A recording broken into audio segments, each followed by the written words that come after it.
Blog Talk Radio. Through the streets of Rage City, corruption is second nature. Safety compromised, gang violence and growing danger. Group of vigilantes flip the script and rip the page. Better protect your neck, here comes the PUNXofRAGE!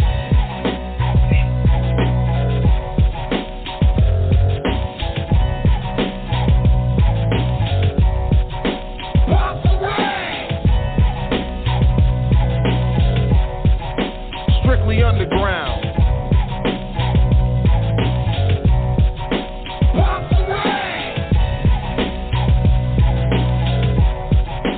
Strictly underground.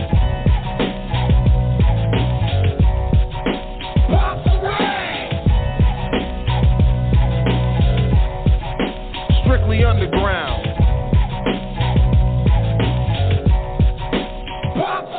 For us justice ain't given, so the punks are here to take it. Defend and protect the weak, avenge all those who didn't make it. Never turn the other cheek when facing the opposition. The only other cheek we turn is yours after a fist collision. Our mission in combat to break arms, necks, and spines. It's okay to couple joints, shoot, we on the front line. Serious reaction, prodigy and designer. The jawbreakers, dodgers, it's headbangers honor.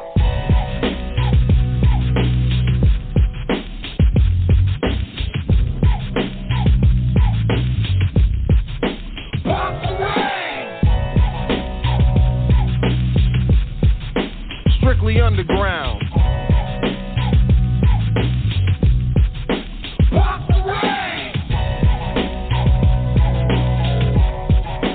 Strictly underground.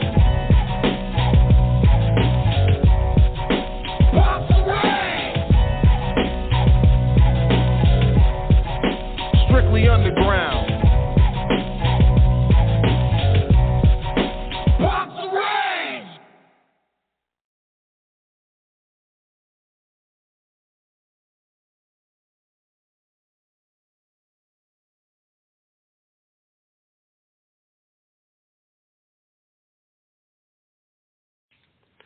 Mic check 1 2 1 2. We're live in full effect. Hello, everybody. My name is Joe Curry.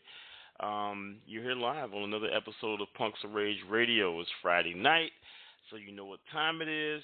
It's on and popping, man. We got a good one tonight. I'm waiting on my co-host D-Nick to join us, so while we wait for him, for the time being, I'm going to just talk about what's happening in the culture, you know, of comics. You know, we've been doing this show for about 4 years now. It's funny now. It's been that long, but it's been fun.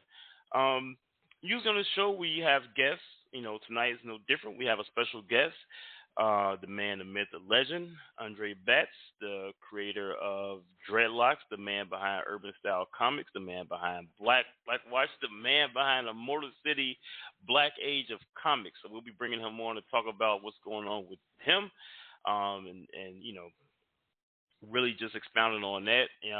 I've known Andre. I met him actually in the mid-'90s. I think '96. There's a funny story behind it. I'm gonna tell once we get started, once we really get going and we bring him on the show. I think he knows the story. It was just funny, you know, how me and him met. I remember being just blown away the first time I saw Urban Style, like their setup at a convention, and I think I was just starting, and they was in full effect. They came to Chicago Wizard World bombing. They had a nice setup. They had Dreadlocks, the comic in full effect. They had models.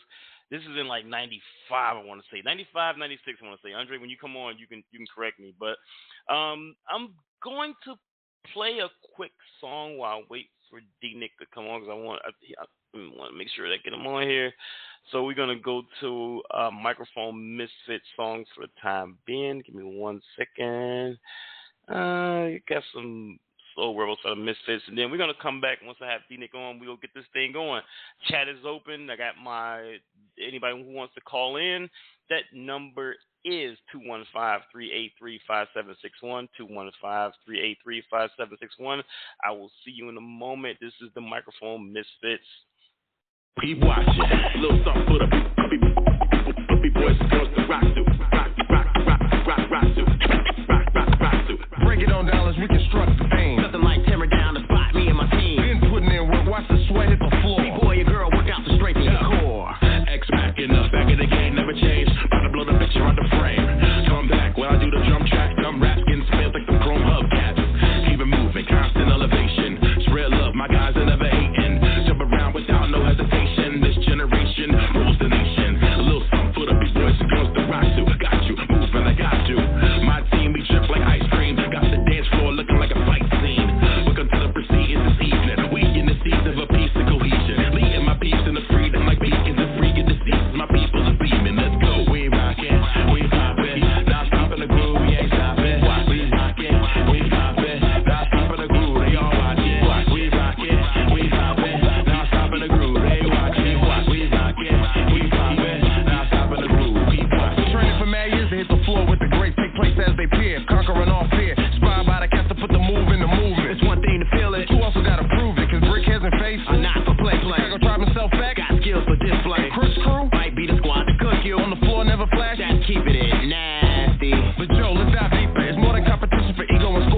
Show.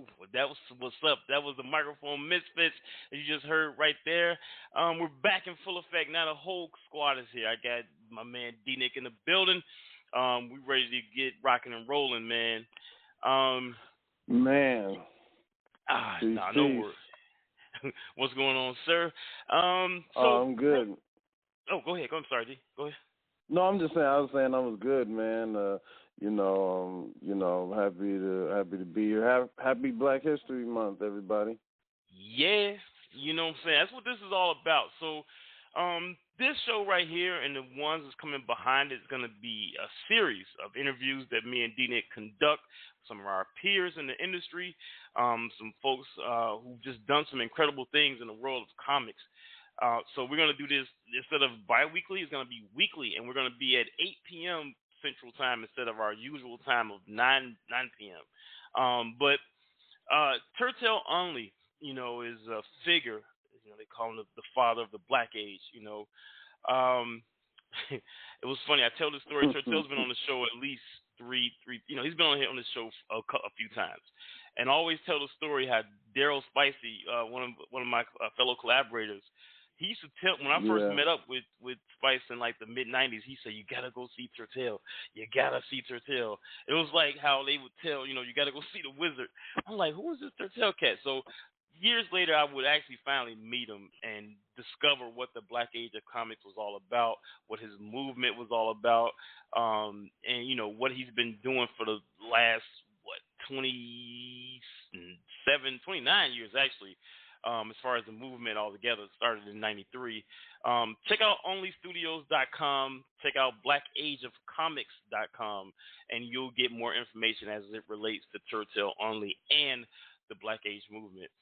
Before we bring our special guest on real fast, me and D always do a little bit of, talk about what's happening in the culture of geekdom and comics and such. I have to say this real quick, and then we're going to go ahead and get started. D, you can add on if you like. This is going to be spoilers for anybody who was into Star Wars and has not seen the Book of Boba Fett, Eps 5 and 6. I'm about to spoil it, so close your ears, cover your ears, and then we'll be back to our regular scheduled program. But, so, if you heard me on the last shows, I kind of complain. I think not a lot, because I know, you got to, with these series that they're bringing to Disney Plus, with the expansion of Star Wars and such, that they're going to roll it out a certain way. It's not going to they're not going to give you everything, all the bang for your buck in the first couple episodes. And God, did we not feel that. So my complaints for episodes 1 through 4 are on these shows. You can go back and check our last couple shows to get those. Episodes 5 and 6, on the other hand, is a whole different show, and I mean that in literal sense. We've left the Boba Fett show, and we went to Mandalorian season 3, and I mean that. And what's funny is it's been for the better of this program. These last 2 episodes were fantastic. It's not necessarily too much about Boba Fett, but as far as Star Wars lore, it gives you a lot of bang for your buck. So it was well received by the fandom. From all the people I've listened to and talked to, they loved it. They thought it was cool. It was dope to see. They cameoed everybody. We saw Luke Skywalker. We've seen Grogu is back. We've seen the Mando himself, of course. Ahsoka Tano is in this. We got another big cameo from Rebel. All right, from I think he was in Rebels. I haven't seen Rebels though, but I've seen Clone Wars. Cad Bane, beautifully done, a lot of fun, just great. They're having a universal, they're opening up this universe, and we're seeing it through the lens of the Book of Boba Fett. But D, did you want to add anything else before we go into our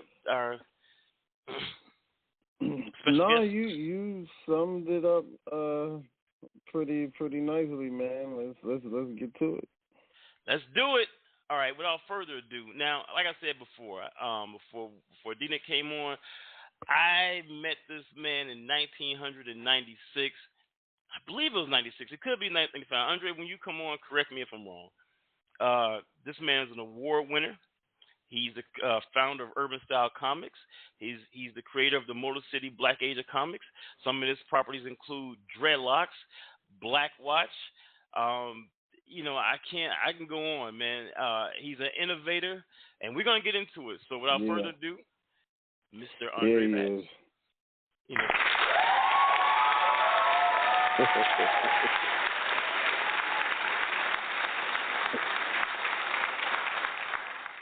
Just winning everything and taking everything. Shut up. Andre, can you hear me? Are you live in effect? Yes, I want to thank everybody in the background that was clapping for me. I really appreciate that. Man, it's the people, Dre. It's the people. The people they love. But no, man, thank you for coming on, man, and want us to, chat with us about some things. I was saying earlier, and I've told you this story before about how I first met you, and I'm gonna expound a little bit before we get into it. I believe the year is 1996. It could be 95. Dre, correct me if I'm wrong. I know I'm just getting started. And you have already you've already been in the game. I could tell by what's happening at your booth. So I come in, right? I'm new.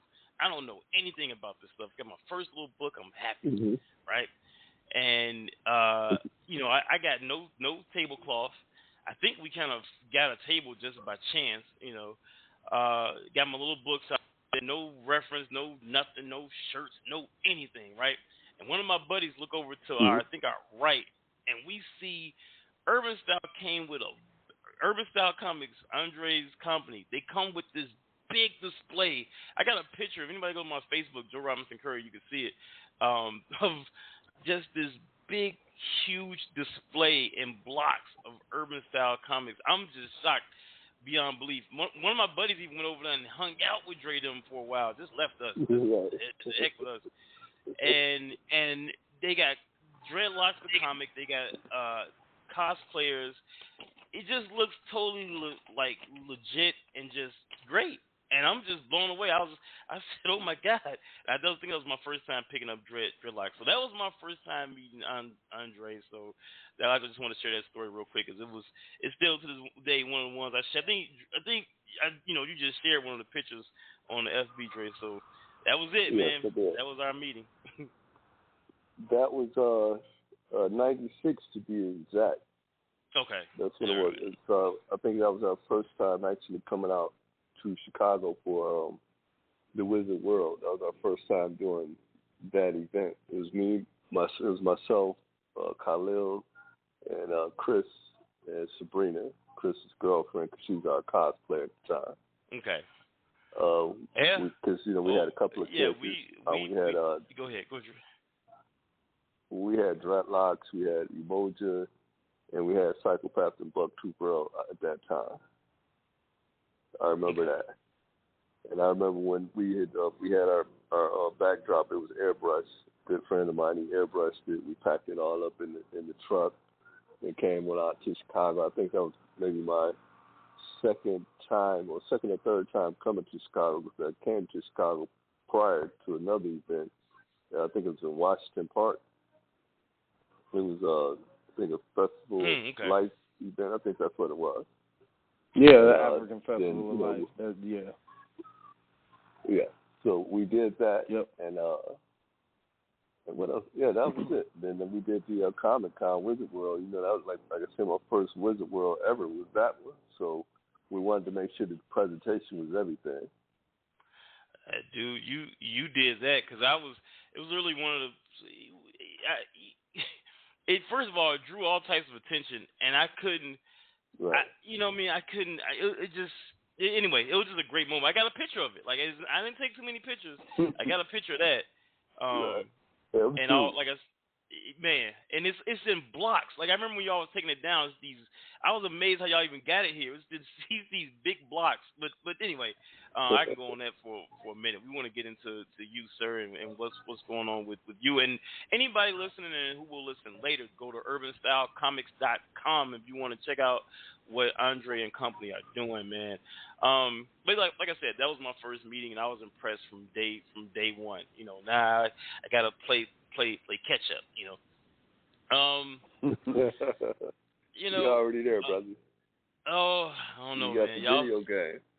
I don't. But even that, well, yeah, but that was a team effort, so I can't take too much credit on that one. Shout out to Mace. But I'll say what you guys were doing. Right. So one of the things, I'm gonna be jumping around a little bit here. Is we go talk about what you do as a creator, as a comics, and then as far as now you running Motor City Black Age, which is kind of like what this whole thing we doing here is about. Right. Just to get into the world of comics, to want to produce them, to want to publish them, it take some people may think it's just a crazy up and down ride to go on. What was your motivation to get into the game of comics and to make a living out of it? Mm-hmm. This is your question you asked me? Yeah, how did you get started? What made you want to make a living out of doing comics? Well, basically, when we had a meeting, there was a couple of us. It was a lot of us actually. It was me, Khalil, like I said. Christian came on a little bit later, and we were all just getting into different things, designing, some forms of art, whatever, whether it was clothing, comic characters, or just logo type designs. And what happened when I drew dreadlocks, individuals were like, man, that's really nice right there. You ever thought about doing something with it? And then, put in my head, I've always been in the comics. So basically all my life, really, off and on when I became an adult. But fact still remained, I was still there mentally into the comic world. So I decided I would go ahead and design dreadlocks fully. Initially he had like a Doctor Strange look, with the cape and everything. It's like prototype Doctor Strange. So obviously I had to change it up quite a bit because I was a fan of Doctor Strange. So after developing the character, I said, I actually want to do a book. So first thing we did, my first book I did was all color pencils. I had no idea what I was doing, how to do it, and what it took, to get this book out there. I penciled it, inked it. A friend of mine, he had a character called Roughneck. We put both of them out at the same time, and they were all hand drawn. Everything was the print was newsprint. The covers were hand drawn, and we didn't know that we had to get it done differently where it would look professional. We just thought we would take it to the printer, and they would do the colors for us as far as the cover was concerned. I remember that. Needless to say, you can't imagine what it turned out looking like. So we I got a story with that one. At the same time, we just kept it moving. A couple of people ended up going their own way, things of that nature. But I seen that even with that look or whatever, which wasn't the best, I noticed that a lot of people were still interested in the character Dreadlocks. And at the time, we had other individuals doing comics prior to me, which is like Brother Dawood, that was Brother Man. He was doing Brother Man. He'd been around for a minute, and that was one of the people that I looked up to in doing comics. We had Alfonso Washington, with the Original Man. He was doing his thing with Omega Man and the Original Man. And we also had, Heru. We had the Midian Force. We had, back then we had somebody, Tribe. Tribe was the ones who just came out of nowhere and just sold over 1 million copies. Larry Stillman, Todd Johnson. So I was like, man, I can actually get into this. My brother, he really convinced me to get into it because I actually started off and went to see Todd and Larry at Todd's comic book store, to bring an idea to them to make it a part of their universe. But, basically Larry told me some things that, I can work on and things that I needed to do or whatever. And I didn't take the criticism like a champ, of course. And then when I brought it to my brother and I told him I went and checked these brothers out, they're doing their thing, and obviously they wasn't feeling what I was doing. But I took another character, it wasn't Dreadlocks at the time. So my brother was like, you know what? You just started working at the post office or whatnot. Check it. You need to finance yourself. You can do it yourself. And then that's when it all popped off. That's the point. Man. I just just kept it moving. Me and Khalil ended up meeting him at the post office. And the funny thing about it, he was doing comics as well, but he worked on a different floor because the post office, the main post office, is a huge building. So one of my friends, she was like, "There's another guy here. He's trying to do comics too. You need to meet him." And then when I met Khalil, boom, that was the birth of Urban Style Comics. That's what's up. And I remember I met him. Yeah. Mm-hmm. I'm sorry. Go ahead. So ever since then, I've just been staying at it for the most part. The fan base has obviously gotten much bigger overseas as well as right here abroad and overseas right here. Detroit, obviously the biggest fan base. New York, Chicago. Nowadays you can track, where all the fans are. And it's really doing good right now. That's what's up, man. D, did you have something before I go for it? Yeah, man. I wanted to. I'd share my, Motor City Black Age story. It was, it's kind of, because it's kind of. I feel like, you guys out there was almost me and the Microphone Misfits' first introduction to connect with our community's geekdom. You know what I'm saying? Because we just got off tour with Wizard World. You mentioned Wizard World, and so we fresh out the gate landed like a tour with Wizard World. They didn't know what they were signing up with us. They didn't know. It was like, that'd be different, and we didn't know what we were getting into. Everything was new. We were new to the world. We were new to everything. We did a couple cities traveling with them, and it wasn't the best experience. We had a lot of great experience, but it wasn't the best experience. And walked away from that feeling like, oh, man, we're not respected, we're not appreciated, da-da-da-da. And I forget who, somebody in Chicago was like, yo, you should get involved with Black Age of Comics. I'm like, where's that at? I didn't even know about Black Age of Comics starting here. And they was just like, it's Detroit, it's Motor City Black Age of Comics, you should go here. And, I'm originally from Flint, so I was like, oh, I'll go there. Sure, and I went there, wasn't new, didn't know what it was going to be like, didn't know what was going to happen. And I have the Wizard World experience in, my head, so I'm braced for everything. And,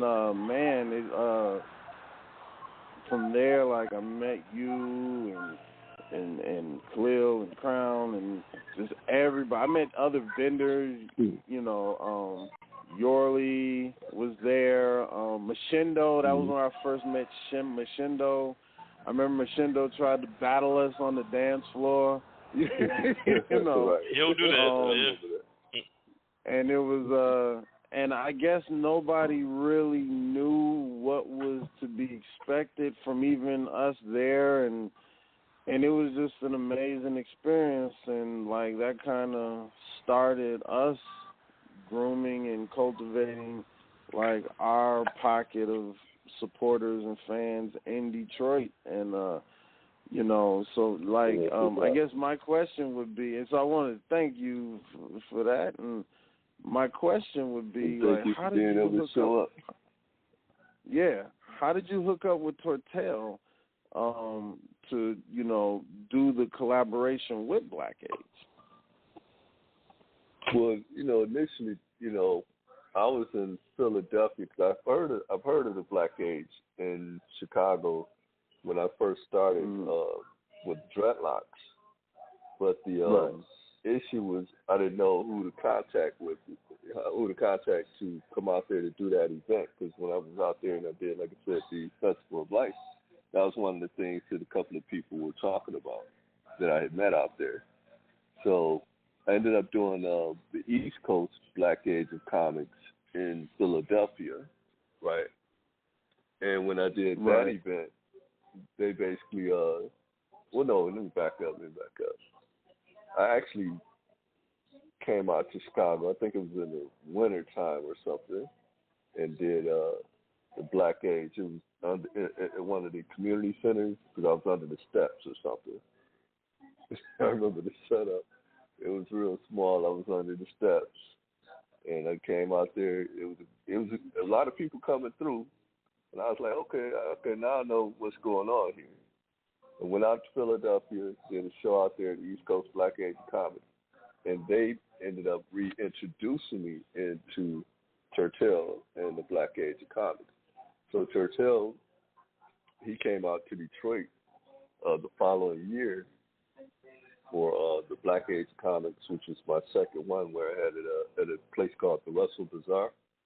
And then that's when me and Churchill really got to know one another, and that's when the Black Age really kicked off even more as far as the Midwest is concerned. You know, because then you have the Chicago-Detroit connection now, which made it even better because now those that were from Chicago that heard about the Black Age, they would come out this way and vice versa. And Philadelphia, of course, you know, they still had the East Coast Black Age Comics and still go out there in May. But I wanted to make sure that the Midwest is taken care of. Shout out to you, nice. Yeah, no doubt. It's a different vibe. So once myself and Churchill connected, you know, we haven't split ever since then. So we've been a good company ever since. That's what's up. And it looks like y'all collaborate, at least, you know, as far as like the times to have it and stuff too. So that's good too. We try. We try to do that because we try to do that because everybody's not going to be able to get out all at the same time. Number one, we want to make sure that the Black Age, that you know, the Black Age is just everywhere. Because you have like the Wizard World, you know, they even have it in New Orleans, Chicago, Philly, all these different places, Los Angeles at one time, Texas.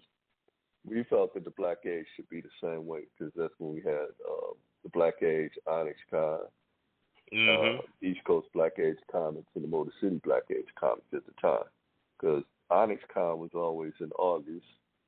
Motor City Black Age Comics, when it first started, it was in February. Then it ended up being in September. And then I changed it to November.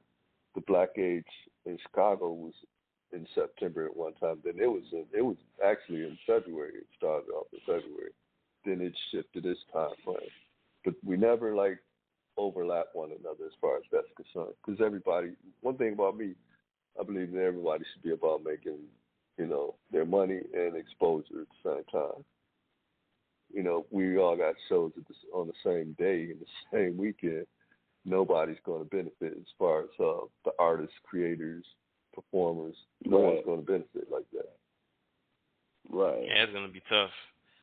I had a split the market. Yeah, you split the market. Absolutely. And it's been done. It's been done before too. People go, oh wait, I don't know. And that does kind of suck. But for the most part, like I said, y'all have always had like a equilibrium. Things have always seemed to be spaced out as far as all of them, from Onyx to Chicago East and in Detroit. I wanted to come back real quick to comics, and then we're going to shift back to actually, I think you answered my question as far as the Black Age of comics, but I think I got more. Dreadlocks was the character that I got first introduced to you as far as, you know, what you had. That was my first one. I looked and said, I gotta have it, right? For those who don't know too much about Dreadlocks and who find it later, can you tell us a little bit about his character? Because he seems to be the cornerstone of the urban style universe. What's Dreadlocks about? Well, Dreadlocks is my flagship character, and you know, actually, when I started, Dreadlocks was starting off with as a part of a group, Black Watch, but I ended up saying to myself, you know, I needed a flagship character, just a central character, just it's going to pop off. So basically, me back in the day, I was into my music or whatever as far as my reggae, punk, whatever, everything. I was in techno. You from Detroit, you gotta like techno, house, whatever. Absolutely. I was all into that or whatever. So, in creating the character, I had to basically infuse some of my personality into the character and infuse a lot of things that I was reading at the time into the character, things that I had learned, because back then, I was part of a SAR society at the time, and I was learning a lot about Kemet. And the one thing that I was buzzing in my head was the fact that I see so many different characters that have some aspects of my culture, but they're not really about, my culture, if that makes sense. Mm-hmm. It's just, we found this rock and I'm here, Shazam, whatever. Needless to say, I said, I want to create a character, be symbolic to, Kemet, Africa in general, the Caribbeans, and right here in urban America, all twisted in one, all fused up as one. And I think if I bring the knowledge into this character, I can actually expose some information without being preachy and without, teaching, because I'm not all about teaching anybody, but I know I can throw a few words out there and make somebody think to themselves, I need to look this up and see what this is all about. What I mean? Maybe he's on to something. And basically that was a way of creating dreadlocks. So basically he's a blind superhero. Everybody knows that. Some people don't know it until they actually pick up the book, especially if you get the origins of dreadlocks. And I made him blind because of the fact that I didn't want him to be susceptible to all the evils of the world. Everything we see is just destructive, evil, and it can misguide you, mislead you. Mm-hmm. Therefore, I figure if he can be blind and just be guided by the energies of the gods of Kemet, that would be perfect. And then that would also allow me to share, the knowledge of Kemet, Alkebulan, Africa, and so on and so forth, and what they stand for, what they're all about. So basically, he meditates, he receives the wisdom, vibration, energy, and everything from the gods of Kemet, Africa. And what happens is it makes him more powerful as time goes. But the thing is, he still doesn't know how to direct his energy. He's learning that even to this day, 30 years later, almost 30 years. He's still directing his energy the way it's supposed to be directed. So he's he's like a God, man, superhero. He's created by the gods. He sacrificed as a human, then he was basically dismantled, and then they brought the soul to life and created the spirit, then created the physical body of dreadlocks. So now we got a character that's blind, but he's embodied with the strength of the gods. This is basically what it is in a nutshell. So he deals with all the different energies. He's like a Thor, a Thor on a whole nother level. You know what I mean? Okay. If that makes sense. No. I got to, because I think I'm behind. I got book one, I think. The one you said, the color pencils, I got that one. Like, I literally got the first, if that was the first one. And I think I got another one, but I have to, you're about 12 issues deep at this point, so I got to remind myself to go to the store when we're done with this. I got to catch up. To get caught all the way up. Actually, I'm further than that. See, because I was looking when I was, go ahead. I have go ahead, books right now that are in print, that's not in print just yet. Mm-hmm. That they're all in production and they're all waiting to. I got to finish the colors on some of them, but I'm caught up for at least the next 2 or 3 years right now. Jesus. Yeah, I got it. Not only do I got to catch up with I got to get the Dreadlocks trade because I'm at 5. And I'm like, oh man, I thought I was like up, and I'm like, dang. That man said he past beyond 12. It was like, man, you got it. Right. It's time for a trade. It's time for a trade paperback, sir. Yeah. we got the trades. We got the trades. But I'm getting ready, since I'm getting ready to come up on 30 years, just put this out here. I'm going to work on a compendium, which consists of all the books. That's what's up. Yeah, we're coming up on that soon. Let me. I'm the bust. Dope. Let me hit into this, and then you can go right after me on this one. I had to ask because, and this is something that we, when you're at a show, you don't really get to talk as much. We'll chat for a second, but we really don't have that moment. But I'll tell you a moment that really caught me with you. Well, it's the second one because the first one was when I first met you at the show. What I just said a moment ago, as far as the way they represented themselves. The second was this, and I don't know if you remember this, Dre, or not, but remember when you guys used to have a CD-ROM?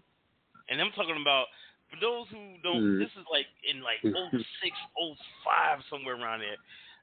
It was really early in the game. So much to the fact where it was such a novelty. I was blown away. I was like, wait a minute, you got what now? I don't know whether you gave it to me, I purchased it or what, but I took it home, and it was like the animated opening of of what would become at that time. I think it was the internet, your webpage screen, and a little animation, a little movement. I was like, I went home and was like, I kept that. I moved around a little bit, but I kept that for a long. I still got it somewhere. But that was I kept that for a long. I gave that to you. Yeah. Now, I say all that to say, and this is 06, so I'm letting you guys know in 96 he was ahead of the game, 06 he's ahead of the game. How important is it for you as a publisher to innovate and basically kind of either be ahead of the times or be able to blend in with the times? Because currently print will always be there no matter what people say, I believe. But people are starting to absorb the content in different ways. Like we got a digital market, we got streaming. How important as an indie guy or just a comic book creator in general is for you to be either ahead of the curve or just to be like innovating and able to keep up with the stuff? For people who get into the game, what are some of the things that you do as far as to push your stuff out there into the world? I think it's best to really study the market for the most part, see what it is that's not happening in the market, and see what it is that's happening in the market, and just whatever you feel that you think that's attractive, and you think it may, cause people to gravitate to what you're doing. Because at the time, what you're talking, I think it was a business card CD-ROM that I gave you, Man, and yeah. You could pop that into the computer. Like I said, I just started a website. Actually, I started the website in the late 90s, going into 2000. That's when the internet all of a sudden blew up. But that was perfect timing, though. But needless to say, you basically studied several different markets or whatever. You study in the comic book market, going on with it. You study in technology, see where technology is going. And just right now, we got the World Wide Web and with the streaming and all this kind of stuff. We've been thinking like this since we first started Urban.com. It's actually early 2000. We were thinking this. But the thing is, no one was ready for it. When I introduced the digital comic on CD-ROM, some people were, they got it and they were like, what is this? And they went on and figured it all out. There's some people, they just weren't ready for it. So, dude, it was slick because it was a half disc. It was presented so eloquently. It was in its own little case, which was looked like a card, like Andre just said, and it was like a half disc. It wasn't a whole disc, but because I was one, I said, "Is this gonna play?" Put it in my. I just had to do it. Put it in my computer. It played perfect. I didn't mean to interrupt you right there, Dre, but I just wanted to really emphasize that was some groundbreaking stuff, and it looked good. It looked slick. It looked tight. It looked at that time like it was like, it was like a innovative, really high tech thing to do. That was my second time being blown away by you guys. So just wanted to shout that out real quick as far as that goes. Appreciate that. Now with that being said, in today's time you could actually use that. See, before it was too far in advance, but today you could actually go to the event and pass that out. and everybody's exposed to everything related to what you're doing. Dude, it's tough now because now we didn't pass the time. CD-ROMs aren't even around as much no more. They don't even come with computers anymore. It's now so you guys, it's like, just hit this QR code now. Yeah. See, which you saying that lets me know that something else is coming behind it, is coming up next, or it's already out. But yes, it's in the brain. Oh, I'm sure you guys already. Like I said, anyway, we'll get into that in a second too. D, did you have any more to add on that or anything else? Yeah. How many people is in your team? Because I know especially as a person in the group, you know what I'm saying. I understand that there's people who add on. There's people who go away for a minute. There's people who come back. There's it's an ever moving family. So how is and I remember you said you told us about the with Khalil and refresh me with the other original brother from Urban Style Comics. We had Chris Urban. We had Khalil. Actually, Abdul Haq was part of the original Urban Style Comics crew. Dave Dixon and RC, brother named RC, and Charles Richardson. Now, like you said, D-Nick, everything is like a revolving door. Khalil is currently working on his story to bring it back out, dealing with Emoji or Sasha. To bring that back out. We're looking at Chris. He's still behind the scenes in the sense of digital mind. He's our digital mind. So anything that I think in my head or whatever, actually he can bring it into fruition. Even he makes it where I can actually physically see it, and at that point, when I see it, I know I want to jump on it. You got Chris, Khalil, Abdul. He's currently working on his project on the Third Earth Media. The Drexian Empire. It's aquatic like the Atlanteans, but it's more deeper than that as far as his project is concerned. But mostly everybody's off doing their own thing. I'm the only one that really kept Urban Style Comics going, but everybody's still pitching back into Urban Style Comics. Does that make sense? Yeah, it does. It's more of a collective, and that's dope, man. That's dope that you leave it open ended like that to where people can go out, leave the nest, come back, and make that thing work with new experiences, new understanding. That's really dope that works. And I forgot to add my nephews. My nephews, they're getting into they've already writing stories. One of my youngest nephews, Caleb, he wrote a story that's just out of this world right now. So I'm waiting to get on that. So it's in the family as well. I still hear the joy, Dre. I hear the joy of it all. I can feel it. I'm dead serious. Sometimes you talk with some like creators, they just burn. They like, and it's not there, but I can still hear that passion there. I'm getting invigorated by it. He's talking about me, Dre. He's talking about me, and I'm dead serious. I'm feeling it. Because I was like, but anyway, and that's dope that you're bringing the family into it. Cause, go ahead. Let me share something with you real quick. As long as we don't have a lot of representation or any representation out there for us, as far as black people, African American, whatever you choose to call yourself, I will be doing dreadlocks, Urban Style Comics, until representation is there. And in this society right here, that's not going to happen. So I'll be doing dreadlocks forever. Okay, I got a question for both you guys, and I want to open this up a bit and discuss this a bit. And Terrell has brought this up. I wish he was on here to discuss this too. saw this report. It's Comic Book News. If anybody who's listening, listen later, you can go and check it out. It's DC's initiative to add more black characters and present them forward in their publishing aspect and what they're doing. Now, I know when we in the 90s, it wasn't really like that. I know for a fact it wasn't like that. Do you feel now that okay, that's what I phrase this question. Is it almost, with these being big corporations, and we've been doing this for a while, are they using their, do you feel like we still have that place when they're trying to use corporate powers and muscles to push the same thing, that, or at least an aspect of what we're doing to take that particular market from us who were doing it? Because now it's in vogue. Like they have the wherewithal to do it now. It looks profitable on the books now.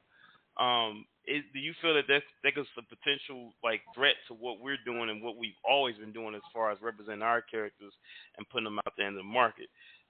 Dre, I'm gonna go with you and we're gonna go around. I feel that it's a threat to our market. But at the same time, what we have to put in our heads that what is our goal and what is our purpose? Our purpose and goals are not to be absorbed by DC, Marvel, or any of them. It's sad that some of us will jump ship and go that route, and that's okay. That's the choices they made. But for the most part, we have to think about our end game, and our end game is our future. Like I brought up my nephews with them. That's our future. That's our end game. So if we constantly be selling out and giving our products to our projects or IPOs to the big names, then are we going to ever accomplish our goal by, putting our product out there? And we're being known for this. Not saying that we wouldn't be known for it if we went with the DC or Marvel, but we're not going to be known because now at that point, the Matrix got us now. We're part of their system. Oh, man. Now. Oof. All right. D, how do you feel about that as far as the question? Because that's come about right there. That was this week that article hit. What do you think as far as how it relates to us? I think it will. It will affect our demographic. It will hurt our demographic. I don't think it will. I think it'll challenge us. I'll give an idealistic thing. I think at some point we have to evolve above representation and evolve into a thing where our content and our stories really mean something and are beloved and cultivated and vanguarded, and that'll be the thing that saves us and keeps us afloat, because they're not dreadlocks. You know what I'm saying? Like, that character's dope. You know what I'm saying? They can't, and unless, we submit stuff like that, then, they're not punks or rage. They're not microphone misfits escape from Babylon. They're not any of that. They can't tell the stories that we can tell. They can paint the characters, black. You know what I'm saying? They can do that. Mm-hmm. They can dump some money on any of us, and to each their own, but it's I don't think it's necessarily a bad thing if we play the game properly. There's a proper way to get in with DC and Marvel and all of them, and properly play the game. We just can't never lose track of who are our people and what we're connected to and things of that nature. We have to funnel resources. We have to create things. Like, somebody will, because we don't have the marketing dollars and the machine that they can push the buttons on. But, right. Someone will be the sacrificial lamb, you know, and use that as, you know, understanding like, oh, they pushed the buttons on me, so now I have a niche fan base, so I'm coming here. You know, I'm going back there and bring them up. You know what I'm saying? That's how that would be a ideal way of doing it. You know what I'm saying? And, you know, but, you know, it's just, you just got to be hopeful that young artists are cultivated enough to know, like, okay, even if they grab them, I'll do this, but I'm going back home. You know what I'm saying? Yeah, that's what's up. And both y'all just hit the same note. And it's that wanting to do that wanting to not want to go across that. It's happening in smaller aspects in athletics. Like usually, like you know, some of these black athletes will go to these big universities. They're starting to now, and these are big time athletes who would take a, you know, Ohio State or go to one of these colleges to do what they're doing. They're now going to HBCUs to do their stuff. So that's a step in that direction of seeing the value and putting it somewhere where it can like inspire others to do that. So that's what's up. You guys just said it. It's as far as it relates to what we do with comics. We kind of, you know, as a musician in comics, I kind of see it happening now. Like I've been through something similar. Like you get, you know, I've done my group has performed at the major cons. Before we knew of Black Age, we were on tour with Wizard World, you know, and it wasn't necessarily, like I said, it wasn't the best experience. And somebody told us about Motor City Black Age, and then that really like, oh, okay. And we were beefing ourselves up, and we were building our base real niche, and that went from that to the Black Age here in Chicago to, you know, being a, you know, member of the Pocket Con team, you know, and now I'm back into the major conventions, but I'm stronger now. I got more muscle. I got my people back home. They can't threaten me with their, you know, whatever, you know, and I will know, you know, I'm like, you can't threaten me. I'll just go back to Black Age. And in fact, I'll fund Black Age and MegaCon and, you know, OnyxCon and all of the people that rock with us. We'll funnel them resources and be like, hey, this is how it goes. You know what I'm saying? This is how we do it. Hey, I'll get back. Check this out. You know what I'm saying? Now I have resources. I'm going to say something. I have resources, you know. I ain't going to say that on the air. but yeah, I feel you on that. What's that? No, I ain't going to say it on air because we, you know, because D does a lot of traveling with different companies. I can't do it. Yeah. You know what I was going to say. I feel I'm offline. So when D-Nick used to, we used to drop gems. Like we'll be talking about stuff just like we're doing now, and a gem is dropped to someone who's listening, or even one of us that we didn't know, you know, about the business. So Dre, from what as it relates to this, the business, comics, you know, or be it the convention, the Motor City Black Age, what's been some of the best advice, if you've gotten any, the best advice that you have ever gotten as a comic book creator, or as, you know, the man behind Motor City Black Age running the convention? Best piece of advice you got. The main thing I always tell everyone, you start with the comics, urban style comics, dreadlocks, and so on and so forth, is to stay true to your craft. Number one, study your craft and try to advance your craft. Me, when I first started with urban style comics, you know, I was reading books like related to self-publishing, because back then, you know, books were a thing. You know, you didn't have to go on Google shit. Now it's okay for me to say that, right? Now you're just Googling everything. Whereas before, you can go to Borders, man, and get all kind of books on publishing, books on script writing, and so on and so forth. And that was your library. You built it up, and bam, you read them, and you read them shits again. That's what didn't KRS want to say that. You read them shits again. Yeah. Yeah. I know we heard that before. We in the hip hop, we heard that. before Yahoo. So with that being said, yeah, go ahead, Dre. So with that being said, we get into conventions, Motor City Black Age of Comics. We look at the way Wizard World and how people were handling their conventions, such as Wizard World, Motor City, Comic-Con, all these different companies. You study them up real good. And you realize, what is it you need to bring into your city? What do you want to bring into your city? Who you want to be at these shows? Who are you representing or whatever? First off, who I'm representing is my first priority.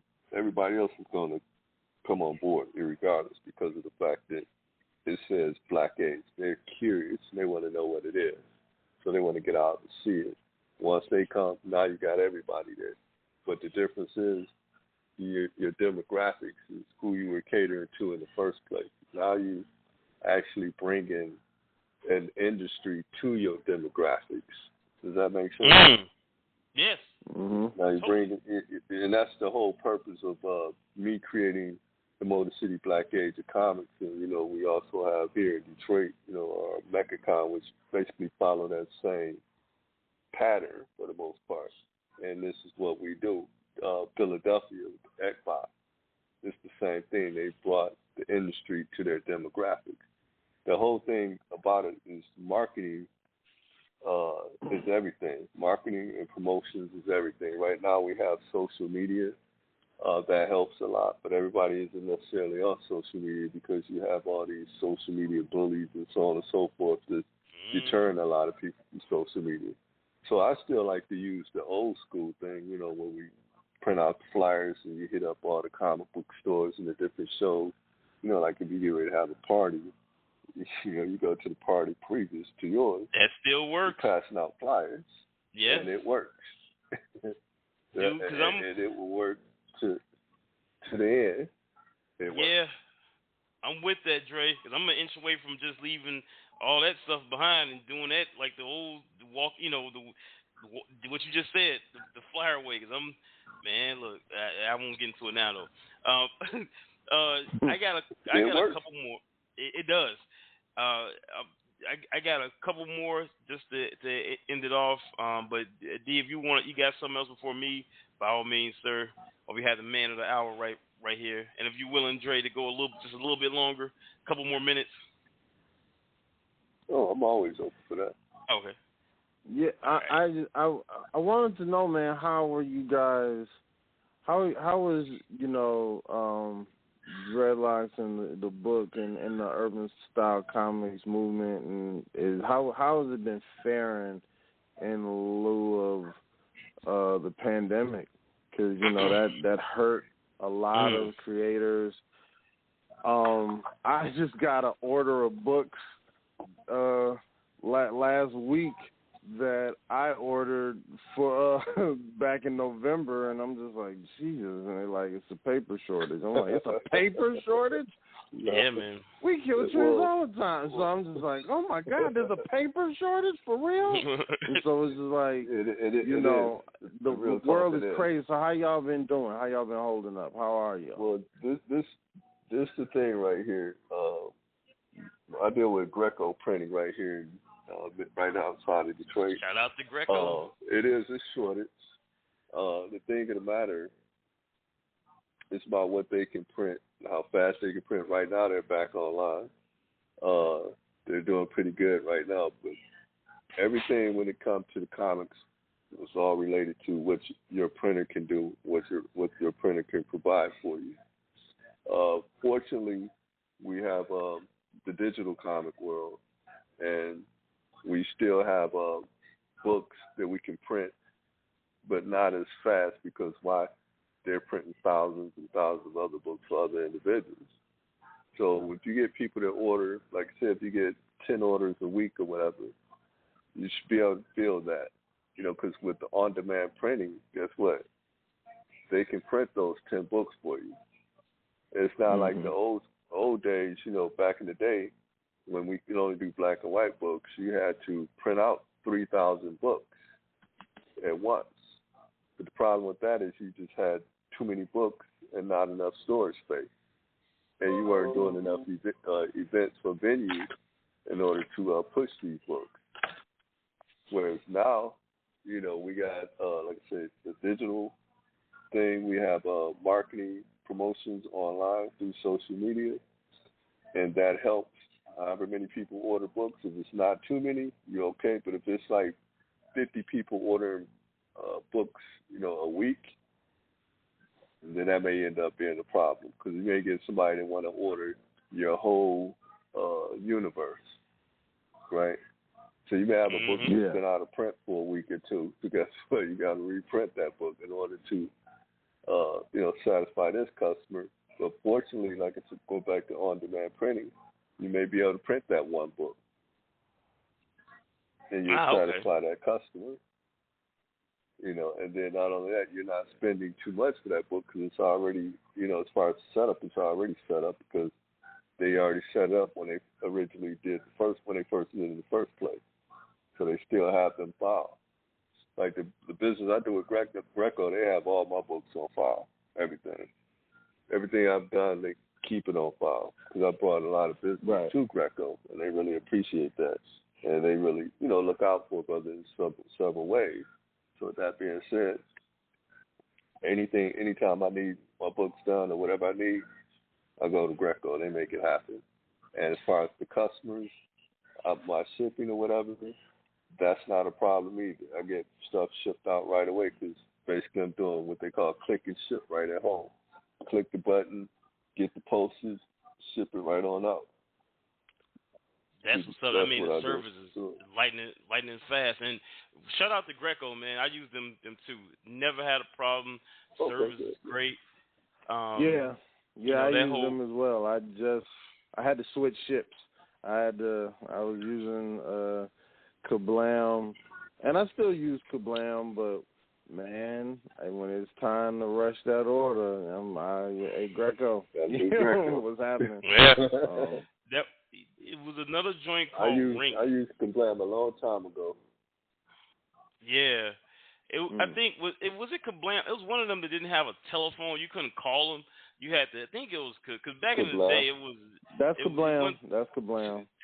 It wasn't too many spots you can actually print. Like I don't know if you remember, Dre. Do you remember a joint called Brenner in Texas? Brenner. Yeah, I remember Brenner. I used to print through them, and they had like a minimal. Back in the 90s, it was like a minimal 3,000 book run. Exactly. And I used to pay for that's a problem. Oh, it was a huge problem. Well, because I used to tell Spicy them and D-Nick, I used to get nervous because now I gotta make this has to work. Like there's no room for error if they drop off like this many books. Yeah. So it was a lot of sweat back then. What was the other one? It was Comics Press. They defunct. They didn't have a number either, and I used them until they defunct.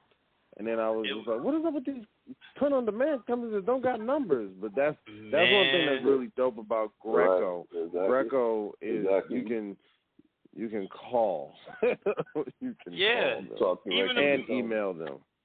Minimal and if you email, they'll respond within that hour usually, if not sooner. Like they're responsive and they work really good. So it was a couple others. Rink went out. Actually, Rink is still around, but they up there. You gotta order a minute. I think it's 1,000 or something like that. You gotta order now. So they've up there how many books you gotta order. But anyhow, saying all that to say, shout out to our printing companies that we use. Greco again. Dre, I saw that you posted on social media. This is the part of the show where you let the people know where they can pick up all that great urban style merchandise.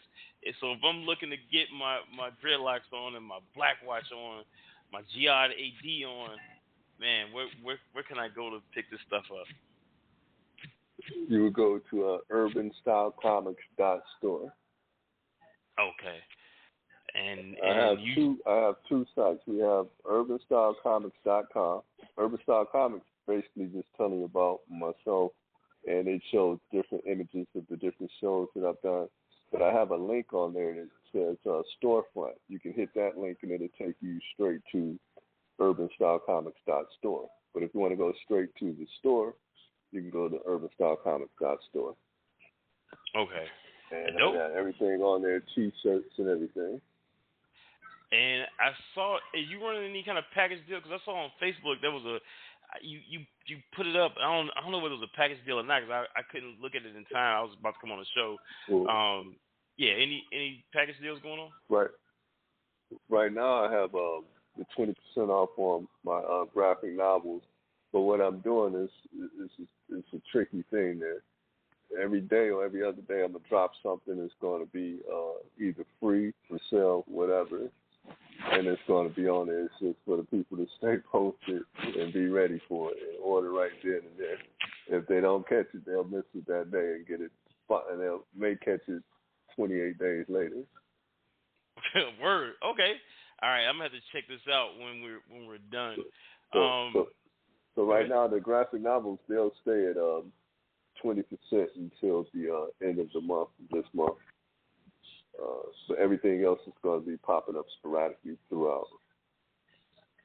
Oh, okay, perfect. I'll keep my eyes peeled, and when we're done, I'm literally going to go over to the store and check out what's happening, see if I can pick up. Because D got 5, I got I think 2, so I gotta catch up on my and the first one. I swear to God, Dre, I got the very first one from that day. It's in my collection. I couldn't find it because I got a pretty decent collection, so I couldn't get it in time for the show. But it's there. But anyhow, and then last but not least, actually two last but not least. Now earlier in the show you mentioned your taste in music. Would you want to go on record for your top 5 musician acts? Your favorite 5 musician acts? It could be rap, hip hop, it could be any genre. Can you give me 5? Wow. Right here, right Man, now. I like so much.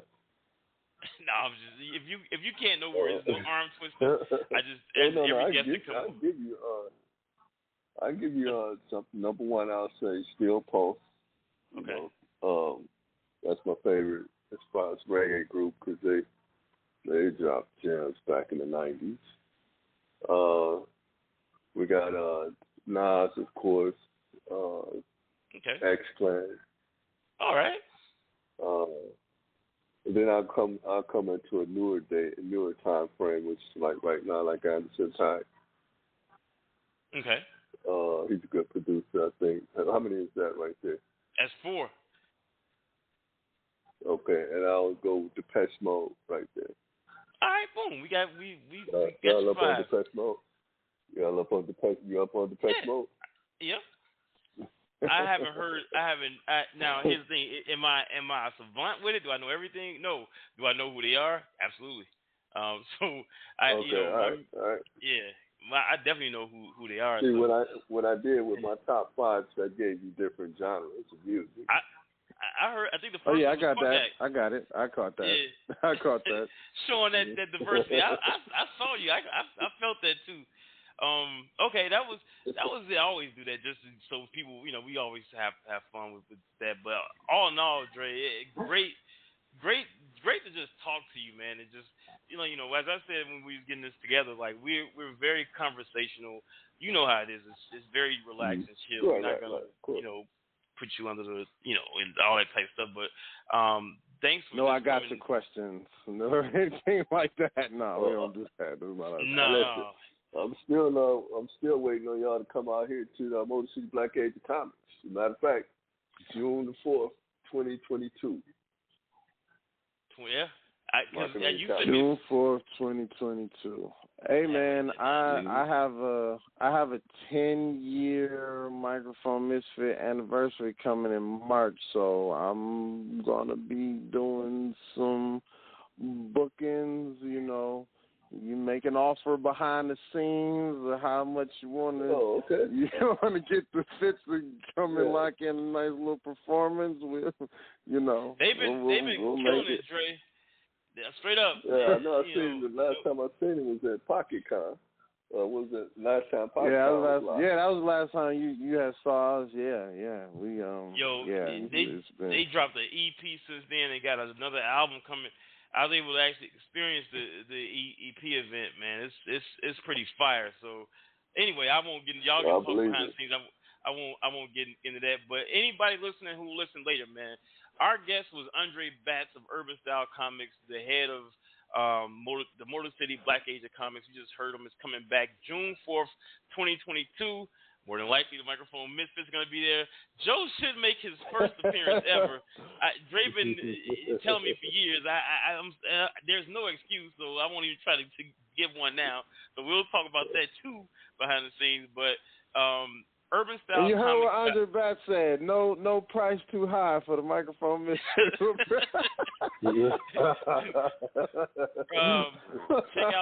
out Urban Style. UrbanStyleComics.com. Was it UrbanStyleComics.store for the store? Did I have that correct? For the store. Okay, UrbanStyleComics.store. Our time is running low. Andre, thank you again. Of course, we will talk behind the scenes and around the scenes and everything else. Thank you, brother. It was a pleasure, Hey, thanks for having me on here, man. Appreciate it. I was wondering when I was going to get on here. Nah, no problem. No problem at all, man. If we gonna have you again, so we go work that out too. So we'll holler. Cool. Have a great one, bro. All right. Yes. The people.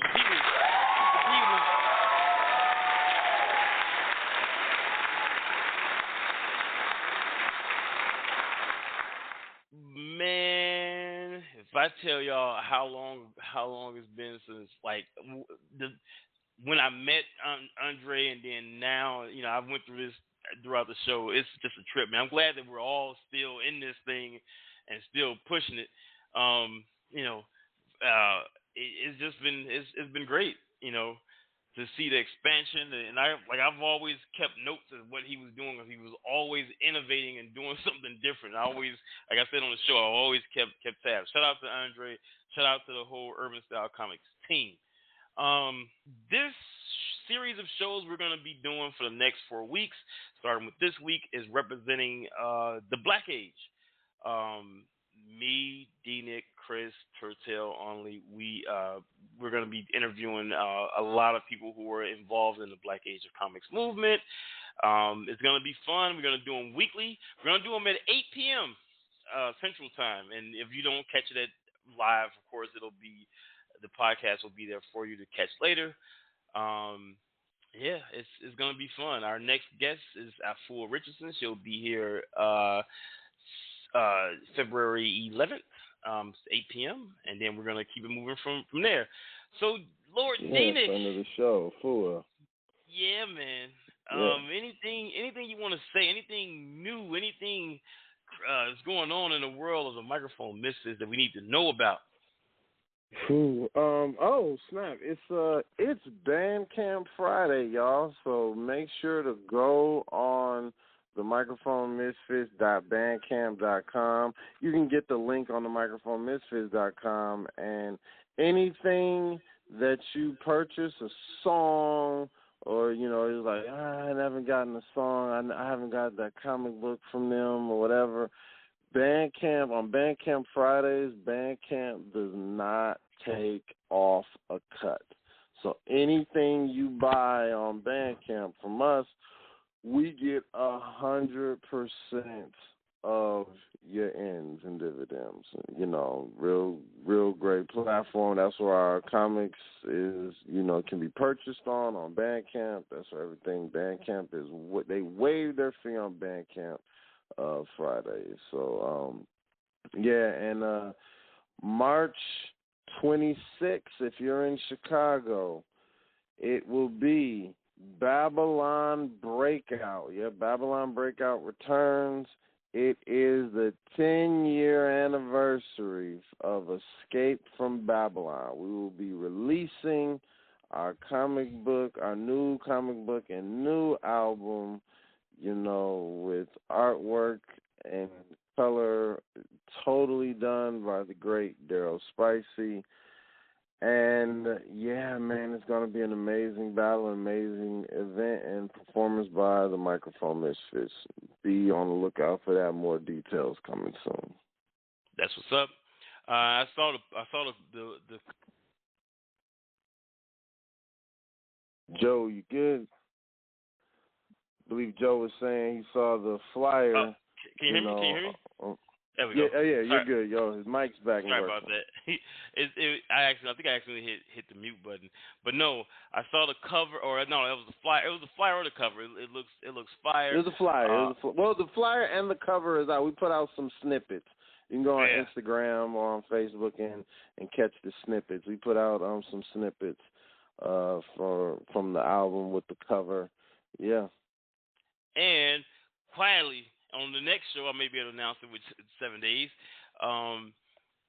We got something as far as the Almighty Street team is concerned that's going to be pretty decent. So pretty big, So announcement, I should say. Maybe not on this one, but coming soon. We're going to be back in the building, man. We're going to finish this thing we started strong.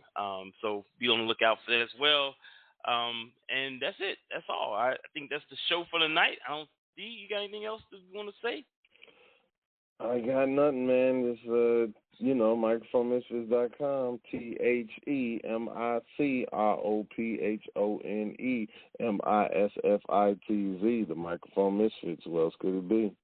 Word up. Man, I keep hitting this mute. This mute button is killing me. Sorry about that. For me, or actually for our producer, Chris Turner, 12 o'clock, we got Dialexcess, DIALEXCES.com, DIALEXCES.com. And for me, just PUNXofRAGE, PUNXofRAGE. And you Google that, everything will come up. Thank you, everybody, for being down with us tonight. And I will see you guys in a week. Peace to everybody.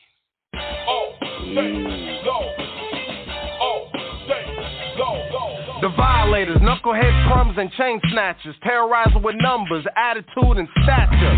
Playing tough guys, but really chatty patties, picking on innocent women and children just like Gabby, tacky. Driving Rage City furious, but the one bringing the fight to them, serious. Put hands on you, feet and elbows. She's down to knuckle up with any and all foes. Her bros, B-boys, roughneck skaters. Rico, Charles, known as the Jawbreaker. Handle you today and not mañana. With the one-woman army they call Azana. Biker, duplicator, putting you in traction with the divine cleric and elder name Reaction. Vigilante justice, no apologies. Geneticists with bronze, we lead to prodigy. Speaking of brawn, this last cat's a massive titan. 3 bats, a hockey mask, and a knack for fighting. The Dodger, smash your head and rib cage. Violators beware, they are the punks of rage.